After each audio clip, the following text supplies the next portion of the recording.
दोस्तों आज के एपिसोड में आप विधि को बहुत ही ज्यादा दुखी देख पाएंगे। तो वहीं पर देव के घर में उसकी शादी की तैयारियां शुरू हो जाएंगी। सभी लोगों का मानना होगा कि वेडिंग जो है वो डेस्टिनेशन वेडिंग होनी चाहिए, जिस जगह को देखकर सभी लोग हैरान रह जाएं। लेकिन यहाँ पर अम्बा सभी से कहेगी कि शादी में सब कुछ आप लोगों के हिसाब से ही होगा, लेकिन मैं बस ये चाहती हूँ कि हमारी एंगेजमेंट मिलापनी माता के मंदिर में हो। लेकिन इस बात से प्रिया बिल्कुल भी एग्री नहीं होगी, क्योंकि वो गली बहुत ही ज्यादा छोटी है और वो उनके स्टैंडर्ड से बहुत ही लो स्टैंडर्ड एरिया है। लेकिन यहाँ पर अम्बा कहेगी कि जो कुछ भी पॉसिबल हो पाया है ये सब कुछ मिलापनी माता के आशीर्वाद से ही पॉसिबल हो पाया है, इसलिए हमारी एंगेजमेंट तो वहीं पर होगी। अब देव इस बात से और भी ज्यादा निराश हो जाएगा और वो वहां पर वॉशरूम जाने का बहाना बनाकर वहां से चला जाएगा। देव बहुत ही ज्यादा सैड फील कर रहा होगा और अपने रूम में जाकर वो कपड़े चेंज करने लगेगा तो उसे विधि की दी हुई शर्ट दिख जाएगी, जिसे वो पहनकर काफी ज्यादा कंफर्टेबल फील करेगा और वो कहेगा कि विधि मैं तुमसे बहुत कुछ कहना चाहता था लेकिन मैं तुमसे कह नहीं पाया। देव सोचेगा कि उसके और विधि के बीच में उम्र का कितना ज्यादा फासला है और इन सब की वजह से विधि को बहुत कुछ सहना पड़ता। वो बिल्कुल भी नहीं चाहता कि विधि को कोई भी दिक्कत हो। वो अपने दिल पर हाथ रखेगा और विधि की दी हुई शर्ट में बहुत ही ज्यादा कंफर्टेबल फील करेगा। विधि भी बहुत ही ज्यादा अपसेट होगी और जब से वो घर आई होगी वो सिर्फ बिस्तर पर ही लेटी होगी। तो विधि की माँ को उसकी चिंता होने लगेगी और वो उसकी तबीयत पूछेंगी तो विधि कहेगी कि हम कार में बैठकर इतना लंबा सफर करके आए हैं, इसलिए थोड़ी बहुत थकान तो है ही, इसलिए वो उसके लिए चाय बनाने के लिए चली जाएंगी। लेकिन यहाँ पर विधि बहुत ही ज्यादा उलझन में होगी कि उसने जो कुछ भी किया वो सही किया या नहीं। शायद उसे देव से अपने दिल की बात नहीं कहनी चाहिए थी। देव के घर में सभी लोग तो बहुत ही ज्यादा खुश होंगे, लेकिन यहाँ पर सत्यवती का चेहरा साफ साफ देखा जा सकता है कि वो बिल्कुल भी खुश नहीं है। तो भाई प्रिया उससे पूछ ही लेगी कि मम्मी जी क्या आप इन सब से खुश नहीं है। लेकिन सत्यवती भी वहां से बहाना बनाकर चली जाएंगी और वो देव के कमरे में जाएंगी तो वो देखेंगी कि देव बहुत ही ज्यादा परेशान है। वो देव से पूछेंगी कि उसने ऐसा क्यों किया, क्योंकि उन्हें तो बहुत अच्छे से पता है कि वो अम्बा से शादी करना नहीं चाहता।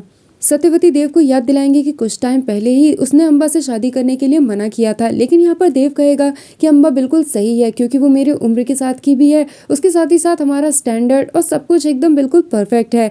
लेकिन इस बात से सत्यवती देव पर नाराज हो जाएंगी और वो कहेंगी कि ये सब कुछ तो पहले भी ऐसा ही था ना, तब तूने इस सब के लिए क्यों मना कर दिया था। वो देव को समझाएंगे कि अच्छे होने और सही होने में बहुत फर्क होता है।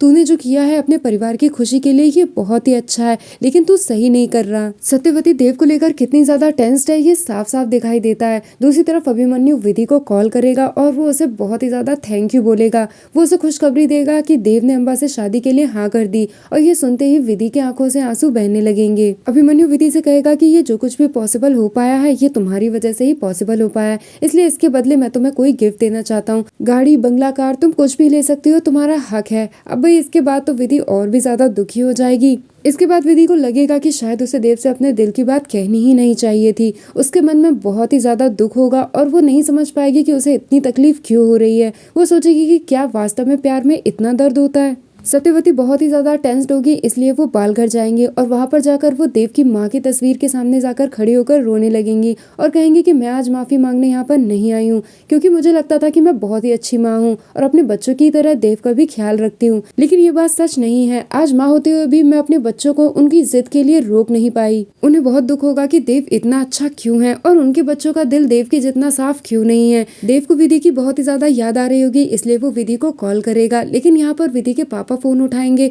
तो देव उनसे पूछेगा कि विधि की तबीयत कैसी है। तो विधि के पापा टेंस्ड हो जाएंगे कि आखिर विधि को क्या हुआ। लेकिन यहाँ पर विमला उन्हें बताएंगी कि सफर की वजह से उसके सर में बहुत ज्यादा दर्द हो रहा है, इसलिए जब से आई है तो वो बस सो ही रही है। तो उसके पापा बता देंगे कि विधि तो अभी सो रही है और वो ठीक है। इधर सत्यवती बहुत ही ज्यादा इमोशनल हो रही होंगी और बहुत ही ज्यादा हर्ट फील करेंगी, क्योंकि उन्हें समझ में नहीं आएगा कि देव ये सब कुछ क्यों कर रहा है। उन्हें बहुत अच्छे से पता है कि देव अम्बा से शादी नहीं करना चाहता। ये सब कुछ वो सिर्फ चित्रा और अभिमन्यु की खुशी के लिए कर रहा है, इसलिए सत्यवती को और भी ज्यादा घुटन फील होगी। सत्यवती को इतना रोते बिलखते हुए देखकर विधि की भी आंखों से आंसू आने लगेंगे। लेकिन उसकी चूड़ियों की आवाज से सत्यवती को समझ में आ जाएगा कि यहाँ पर कोई तो है। लेकिन सत्यवती के दरवाजे के पास आने से पहले ही विधि वहां से छुप जाएगी। तो दोस्तों आज के एपिसोड में इतना ही। आज का एपिसोड बहुत ही ज्यादा इमोशनल था और दोस्तों ये एपिसोड आपको जरूर देखना चाहिए। वीडियो अच्छा लगा तो एक लाइक जरूर दें। Thanks for watching.